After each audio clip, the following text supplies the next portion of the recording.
अस्सलामुअलैकुम दोस्तों। लो जी दोस्तों, मैं अज मौजूद है जी ट्रैक्टर मार्केट लाहौर तो शदाब फार्म इंडस्ट्री से मौजूद है जी। तो कासम भट्टी साहब साढ़े नाल मौजूद ने। ये न्यू होलैंड गाजी ट्रैक्टर के जोड़े आ डीलर ने। इन्हां नाल असीं गलबात करते हैं कि ट्रैक्टर की मार्केट की चल रही है और ट्रैक्टरों के रेट वगैरह की चल रहे हैं और नवे जोड़े मॉडल आ वो किहड़े ने अपने कोल। अस्सलाम वालेकुम भट्टी साहब। वालेकुम सलाम सर। जी भट्टी साहब की हाल चाल जे? हाल शुक्र है अल्लाह दा जी, बिल्कुल ठीक। अच्छा भट्टी साहब, ਜਿਹੜੇ ਨਵੇਂ ਮਾਡਲ ਆਏ ਨੇ 640 ਦੇ ਔਰ ਗਾਜ਼ੀ ਦੇ ਆਪਣੇ ਕੋਲ ਕਿਹੜੇ ਆ ਗਏ ਨੇ ਔਰ ਕੀ ਕੀਮਤਾਂ ਇਹਨਾਂ ਦੀਆਂ ਚੱਲ ਰਹੀਆਂ ਨੇ? गाजी दे जनाब 5 मॉडल नवे आ गए ने। सही है। कमाल कर दी गल गाजी वाले हैं। एक तो आ गया लिफ्टोमैटिक, एक आ गया बगैर लिफ्टोमैटिक दे।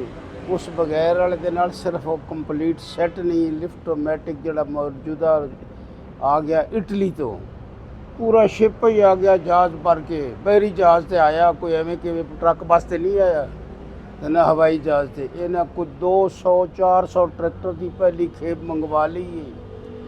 इन्हें तहलका मचा दिता, जलजले आ गए ट्रैक्टर साज अदारे के अंदर। वो झटके काफ़ी लगे मगर फिलहाल बच गए। उन्होंने बिल्डिंग छत नहीं गिरे।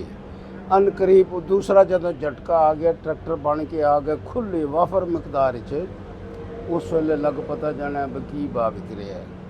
ये ट्रैक्टर की कीमत वो घट है लिफ्टोमैटिक की, चूँकि 3 लाख का कंप्लीट सैट लगा इटालियन। अच्छा भट्टी साहब, 640 ਜਿਹੜਾ ਨਵਾਂ ਮਾਡਲ ਆ ਇਹਦੇ ਬਾਰੇ ਥੋੜੀ ਜੀ ਇਨਫੋਰਮੇਸ਼ਨ ਦਿਓ। ये ਇਹਦੇ ਵਿੱਚ ਕੀ 640 ਤਬਦੀਲੀਆਂ का ਆਈਆਂ बादशाह ਨੇ? इतना खूबसूरत है, लश्कारा जावे गली गली दी तो लोग सामने खड़े होकर सिर ते कंघी फेर लेते हैं।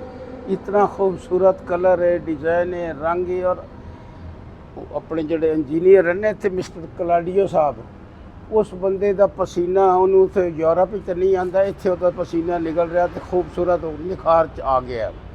वो बंदा बड़ा काबिल है। उस बंदे की जान ला दी। 12-12 घंटे मुसलसल कम करते और स्मार्ट बने। बॉडी का वो देखो तो पता लगता 35-40 साल का है बंदा। बड़ा कमाल शय ना मिल गया। इंजीनियर मुझ तो बाद दूसरे इंजीनियर जोटी के ना मिल गए, अम्मार करीम साहब। अम्मार करीम साहब का बोलन का अंदाज, उसकी गुफ्तगू तो बंदे लोग बड़े ही मुतमईन भी बंदा सच्चा तो सच्चे। तो सच्चे जड़ा उस बंदे का भी डांगरी पा के कम कर मार रहे। उन्होंने भी 27 साल हो गए मगर वो जरा जड़ी प्रमोशन है वो बड़ी ही स्लो हुई है। अच्छा भट्टी साहब, ਤੁਹਾਨੂੰ ਕਿੰਨੀ ਦੇਰ ਹੋ ਗਈ ਆ ਗਾਜ਼ੀ ਦੇ मेरे ਵਿੱਚ? 30 साल हो गए। मैं अपने आप बर्बाद कर दिता। फैसलाबाद तो इत्थे आ गया, शोरूम खरीदिया फैसलाबाद वाला, अपना सेल करके आया। अच्छा भट्टी ਸਾਹਿਬ, ਫੈਸਲਾਬਾਦ ਕਿਹੜੀ ਜਗ੍ਹਾ ਤੇ ਸ਼ੋਰੂਮ ਹੁੰਦਾ ਜੀ ਆਪਣੇ ਕੋਲ? तारकाबाद दे नाल Lyallpur motor and tractor house. सही। मैं घर घर दरवाजे खड़का के ज़बरदस्ती जड़ा है ना बंदा यार की ना दा वो शेर जड़े नाल सर्कस सही। सर्कस वाला बंदा बड़ा मशहूर है। उन्हें मैं 5-7 ट्रैक्टर दे दिते। अंजुमन के घर जाके रौला रप्पा पा के 5 ट्रैक्टर उन्होंने दे दिते। सही। ये स्टार्टिंग दी गल्लां लाहौर आए जो 81 च एजेंसी मिली, 94 च मैं घर पहुंच गया। मैं किसी बंदे माफ़ किया ही नहीं। पूरे पाकिस्तान की सारे बाहर की दुनिया तो ये ट्रैक्टर सेल कर मरे। ਇਹਦੀ ਭੱਟੀ ਸਾਹਿਬ ਹੁਣ ਕੀ ਕੀਮਤ ਚੱਲ ਰਹੀ 640 ਨਵੇਂ ਮਾਡਲ कीमत ਦੀ? जी बहुत सारी घट है। यही पहले तो उस अंधे हिसाब नाल जरा ज्यादा है। सही। अच्छा, अगर किसी ने लेना हो तो अपने को ਇਹਦਾ ਸਟਾਕ ਮੌਜੂਦ ਆ? 36 ये इतना स्टॉक है 36,42,000 का कर दिता नहीं। सही। अच्छा ਅੱਗੇ ਆਓ ਹਾਂ, ਜਿਹੜੇ ਗਾਜ਼ੀ ਦੇ ਟਰੈਕਟਰ ਆਪਣੇ ਕੋਲ ਪਹਿਲੇ ਮਾਡਲ ਖਲੋਤੇ ਨੇ ਇਹਨਾਂ ਦੇ ਬਾਰੇ ਥੋੜਾ ये ਜਿਹਾ ਦੱਸੋ। पहले वाले हैं इन्हें आप ही खराब कर दिता। वो इन्हें दे खिलाफ बयान जाता सी, वो देवन वास्ते तैयार नहीं है। इन्हें की कीते और इन्हें दी कीती इन्हें दे सामने आ गई। इन्हें एक मंडी लाई है, मवेशी मंडी लगी है, ट्रैक्टर की मंडी लगी है, डीजी खान च लगी तो फैक्ट्री के बाहर लगी है। सही। वो जदों तक मंडी नहीं ख़त्म करते उस वेले तक अल्लाह की मेहरबानी पूरे पाकिस्तान च कारोबार ठप्पे। अच्छा भट्टी ਸਾਹਿਬ, ਇਹ उत्थे बहुत बेशुमार विक रहे ने। ਇਹਦੀ ਕੀਮਤ ਕੀ ਆ ਇਹਨਾਂ ਮਾਡਲਾਂ ਦੀ ਅਗਰ ਕਿਸੇ ਨੇ ਲੈਣਾ ਹੋਵੇ ਤੇ? ਇਹਦੀ ਕੀਮਤ ਇਸ ਵੇਲੇ 28,07,000 जी। तो मगर चूँकि 24 मॉडल है असीं दे रहे हैं लोगों 26.5 का। यानी कि ਤੁਸੀਂ कह लो भी ਲੱਖ ਰੁਪਏ ਦੀ 2.5 ਬਚਤ। ਲੱਖ ਰੁਪਈਆ ਛੱਡ ਰਹੇ हैं। 2.5 ਲੱਖ ਰੁਪਈਆ? ਹਾਂਜੀ। ਸਹੀ। ਇਹਦੀ यानी कि 2.5 ਲੱਖ ਦੀ ਬਚਤ ਦੇ ਰਹੇ ਜੀ। 28 जो है तो 26.5 दे तो 2 लाख ते किराया पा के इन्वेस्टमेंट हो गई 6 महीने। ਪੈਸੇ ਦਿੱਤੇ, ਟਰੈਕਟਰ ਨਿਕਲਦੇ ਆ, ਉਹ ਦੂਜਿਆਂ ਦੇ ਹੀ ਗਏ, ਇਹ ਰਹਿ ਗਏ। ਅੱਛਾ ਭੱਟੀ ਸਾਹਿਬ ਬਾਹਰ ਆਓ ਹਾਂ, ਜਿਹੜਾ ਨਵਾਂ ਲਿਫਟੋਮੈਟਿਕ ਹਾਈਡ੍ਰੋਲਿਕ ਆਇਆ ਵਾ ਉਹਦੇ ਬਾਰੇ ਥੋੜਾ ਜਿਹਾ ਦੱਸੋ ਦੋਸਤਾਂ ਨੂੰ, ਹੁਣ ਤਾਂ ਔਰ ਜਿਹੜਾ ਗਾਜ਼ੀ ਦਾ ਨਵਾਂ ਮਾਡਲ ਆਇਆ ਉਹਦੇ ਬਾਰੇ ਵੀ ਥੋੜਾ ਜਿਹਾ ਦੱਸੋ। ਅਸੀਂ ਹੁਣ ਦੱਸਣ ਜੋਗੇ ਰਹਿ ਹੀ ਕੋਈ ਨਹੀਂ ਦੱਸਣ ਜੋਗੀ। ਦੇਖੋ ਜੀ ਇਹ ਟਰੈਕਟਰ ਦਾ ਕਲਰ ਸਕੀਮ ਇੱਕ ਕਰਨ ਵਾਲੇ ਦਾ ਬੜਾ ਕਾਮਯਾਬ ਤਜਰਬਾ ਹੋਇਆ। ਇੱਕ ਕਲਰ ਹੈ ਔਰ ਬੜੇ ਦੂਰੋਂ ਨਜ਼ਰ ਆਂਦਾ ਵੀ ਯਾਰ ਬੜਾ ਹੀ ਕੋਈ ਚਮਕ ਇਸ ਰੰਗ 'ਚ। ਇਹ ਮੈਟੈਲਿਕ ਰੰਗ ਹੈ ਜੀ,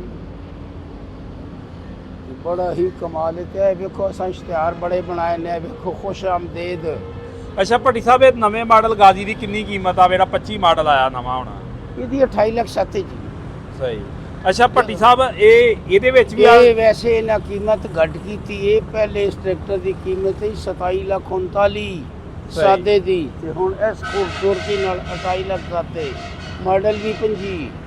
ਅਗਲੇ ਮਾਡਲ ਪੁਰਾਣੇ ਹੋ ਗਏ तो रोज़ाना लोग देख के ना तो ਉਹਨਾਂ ਦਾ ਦਿਲ ਉਕਤਾ ਗਿਆ ਹੈ। ਉਹਨਾਂ ਕਿਹਾ ਜੀ ਇਹ ਲਵੋ ਹੁਣ ਇਹ ਟਰੈਕਟਰ ਵਿਕਣਾ 640, ਮਗਰ ਇਹਦੇ ਨਾਲ ਬਾਕੀ ਅਸੈਸਰੀ ਦਾ ਰੇਂਜ ਕਰਨ ਤੇ ਸਹੀ ਸਿਰਫ ਇਹ ਉਹ ਹੀ ਹੈ, ਪਹਿਲਾਂ ਹੀ ਹੈ ਤੇ ਕੋਈ ਗੱਲ ਨਹੀਂ। ਅੱਛਾ ਭੱਟੀ ਸਾਹਿਬ ਅੱਗੇ 850 ਤੇ ਆਓ। ਹਾਂ ਸਿਰਫ ਰੰਗ ਨਾਲ ਟਰੈਕਟਰ ਨਹੀਂ ਵਿਕਦੇ, ਕਾਰਗਰਦਗੀ ਦੀ ਵਿਕਦੇ। 850 ਤੇ ਆਓ। 6 ਮਹੀਨੇ ਬੰਦੇ ਇੰਤਜ਼ਾਰ ਕਰ ਸਕਦੇ ਨੇ, ਸਹੀ। ਮਗਰ ਟਰੈਕਟਰ ਉਹੀ ਮਿਆਰ ਬਣਾ ਦੇਵਨ ਸਹੀ ਇਟਲੀ ਵਾਲਾ। ਕਲਾਡੀਓ ਸਾਹਿਬ ਇੱਥੇ ਤਸ਼ਰੀਫ ਲੈਣ, ਉਸ ਬੰਦੇ ਕਿਸੇ ਦੀ ਵੀ ਨਹੀਂ ਸੁਣਨੀ, ਉਹ ਬਹੁਤ ਕਮਾਲ ਬੰਦਾ ਹੈ। ਸਹੀ।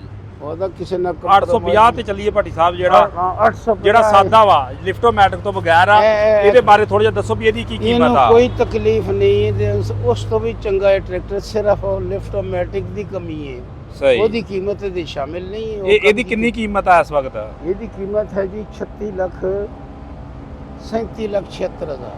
37,76,000। ਹਾਂਜੀ। ਤੇ ਆ ਜਿਹੜਾ ਲਿਫਟੋਮੈਟਿਕ ਆ ਉਹਦੇ ਬਾਰੇ ਥੋੜਾ ਜਿਹਾ ਦੱਸੋ, ਜਿਹੜਾ ਨਵਾਂ ਟਾਪਾ ਆਇਆ ਆਂਦੇ। ਉਹ ਟਾਪਾ ਵੀ ਨਵਾਂ ਤੇ ਹਰ ਸ਼ੈ ਨਵੀਂ, ਤੇ ਇਹਦੇ ਚ ਇੱਕ ਤਬਦੀਲੀ ਕਰਨ ਵਾਲੀ ਐਸ਼ ਪਿੰਡਾਂ ਦੇ ਸ਼ਾਦੀਆਂ ਦੇ ਬਕਸੇ ਬਣਦੇ ਤੇ ਉਹਨਾਂ ਦੇ ਉੱਤੇ ਇਹ ਢਕਣੇ ਲੱਗੇ ਹੁੰਦੇ। ਕਿੱਡਾ ਖੂਬਸੂਰਤ ਕਰਕੇ ਟਰੈਕਟਰ ਤੇ ਕੀਮਤ ਤੇ ਇਹ ਛਾਪਾ ਬਣਾ ਦਿੱਤਾ ਨੇ। ਇਹਨੂੰ ਅੰਦਰ ਲਾ ਦੇਣ, ਉਤਨਾ ਵੀ ਨਹੀਂ ਕਰ ਸਕਦੇ। ਇਹਨੂੰ ਅੰਦਰ ਛਪਾ ਦੇਣ। ਇਹ ਜਿਹੜੇ ਕੱਢੇ ਨੇ ਖੂਬਸੂਰਤੀ ਪੀਲਾ ਕਾਲਾ, ਇਸ ਇਹ ਨਟ ਉਤਾਰ ਦੇ।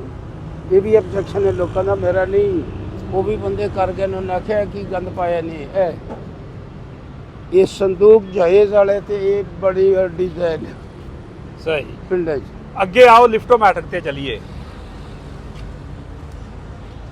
ਅੱਛਾ ਭੱਟੀ ਸਾਹਿਬ ਇਹ ਲਿਫਟੋਮੈਟਿਕ ਦੇ ਬਾਰੇ ਦੱਸੋ ਵੀ ਜਿਹੜੇ ਇਹਦੇ ਨਾਲ ਕਿੱਟ ਲੱਗ ਕੇ ਆ ਰਹੀ ਆ ਟਰਾਲੀ ਵਾਲੀ, ਹਾਂਜੀ ਟਰਾਲੀ ਵਾਲੀ ਕਿੱਟ ਲੱਗ ਕੇ ਆ ਰਹੀ, ਉਹ ਕਿੰਨੇ ਵਿੱਚ ਲੱਗ ਰਹੀ ਆ ਔਰ ਅਵੇਲੇਬਲ ਆਪਣੇ ਕੋਲ? ਉਹ 35000 ਚ ਲਾ ਰਹੇ ਨੇ ਘਰਾਂ 'ਚ ਜਾ ਕੇ। ਨਹੀਂ 35 ਆਂਦੇ ਆ, 35 ਕਿੱਥੋਂ ਆਂਦੇ ਆ? ਮੈਂ 35 ਦੀ ਗੱਲ ਕੀਤੀ। ਹਾਂ 35 ਦੀ। 35000 ਤੇ ਲੋਕਾਂ ਦੇ ਘਰ ਜਾ ਕੇ ਨਾਲੇ ਟ੍ਰੇਨਿੰਗ ਟਰੈਕਟਰ ਦੀ, ਸਹੀ। ਨਾਲੇ ਉਸ ਕਿੱਟ ਦੀ। ਉਹ ਫਰੰਟ ਪਲੇਟ ਤੇ ਵੀ ਲੱਗੀ, ਟਰਾਲੀ ਦੇ ਵੀ ਜੈਕਟ ਤੇ ਲੱਗੀ। ਸਹੀ। ਉਹ ਇਹਨੇ ਕਿ ਇਜ਼ਾਫੀ ਕੰਮ ਕੀਤਾ, ਬੜਾ ਅੱਛਾ ਕੀਤਾ। ਸਹੀ। ਇਹ ਕਿਸੇ ਦੀ ਗੱਲ ਹੀ ਨਹੀਂ ਸੁਣਨਾ ਕਿ ਮਾਲਿਕ ਦੇ ਘਰ ਜਾ ਕੇ ਫਿੱਟ ਕਰਨਾ, ਉਹਨੂੰ ਦੱਸਣਾ। ਸਹੀ। ਇੱਕ ਤੁਹਾਨੂੰ ਪੈਸੇ ਦਾ ਪਤਾ ਲੱਗੇ, ਉਹਦਾ ਕੋਈ ਖਰਚਾ ਨਹੀਂ ਲਗਾਈਦਾ, ਫ੍ਰੀ ਹੈ। ਭੱਟੀ ਸਾਹਿਬ ਇਹਦੀ ਕੀਮਤ ਕਿੰਨੀ ਚੱਲ ਰਹੀ ਆ? ਇਹਦੀ ਕੀਮਤ ਪਹਿਲੇ ਥਈ ਜੀ 38,49,300। ਸਹੀ ਆ। ਹੁਣ ਇਹ ਪੁਰਜ਼ਾ ਜਿਹੜਾ ਇਹ ਤਾਂ ਬਹੁਤ ਮਹਿੰਗਾ ਆਇਆ ਇਟਲੀ ਤੋਂ। ਇਹ ਤਾਂ ਕੋਈ ਕਮਾਲ ਹੈ, ਜਿਸ ਤਰ੍ਹਾਂ ਹੁੰਦੀ ਨਾ ਮਤਲਬ ਅਸਲੀ ਦੀ ਫੈਕਟਰੀ ਤੇ ਟਾਪ ਦਾ F16 ਇਹ ਉਹਦਾ ਮੁਕਾਬਲਾ ਕਰਦਾ ਪਿਆ ਹੈ। ਅੱਛਾ ਭੱਟੀ ਸਾਹਿਬ ਉਹ ਜਿਹੜੀ ਕਿੱਟ ਆਈ ਆ ਸਕੂਲ ਵਾਲ, ਉਹ ਵੀ ਆਂਦੇ ਇਟਲੀ ਦੀ ਆ? ਉਹ ਹਰ ਸ਼ੈ ਇਟਲੀ ਦੀ। ਸਹੀ ਆ। ਇਹ ਜਿਸ ਦਿਨ ਦਾ ਕਲਾਡੀਆ ਸਾਹਿਬ ਤਸ਼ਰੀਫ ਰਹਿਣਾ ਦਿਨ ਹਰ ਸ਼ੈ ਕੰਪਨੀ ਦੀ ਆ ਰਹੀ ਇਟਲੀ ਤੋਂ। ਅੱਛਾ ਭੱਟੀ ਸਾਹਿਬ ਆਂਦੇ ਆ ਲਗਾਜ਼ੀ ਕੰਪਨੀ ਨੇ ਆਪਣੇ ਪਲਾਂਟਾਂ ਉੱਤੇ ਨਵੀਂ ਮਸ਼ੀਨਰੀ ਵੀ ਬੜੀ ਲਾਈ ਆ ਇਸ ਟਰੈਕਟਰ ਵਾਸਤੇ। ਅੱਜ ਤੋਂ 6 ਮਹੀਨੇ ਪਹਿਲੇ ਐਲਾਨ ਕੀਤਾ ਨਾ, ਕਈ ਕਰੋੜ ਦੀ ਬਤਨੀ 2 ਪਲਾਂਟ ਖਰੀਦਣ ਜਿਹਨਾਂ ਮੈਨੂਫੈਕਚਰਿੰਗ ਹੁੰਦੇ ਨੇ। ਦੇਗੀ ਮਾਲ ਉਧਰੋਂ ਆ ਰਿਹਾ, ਮਤਲਬ ਜਿਹੜਾ ਜਿੰਸ ਖਾਮ ਮਾਲ ਸੱਦੇ ਉਹ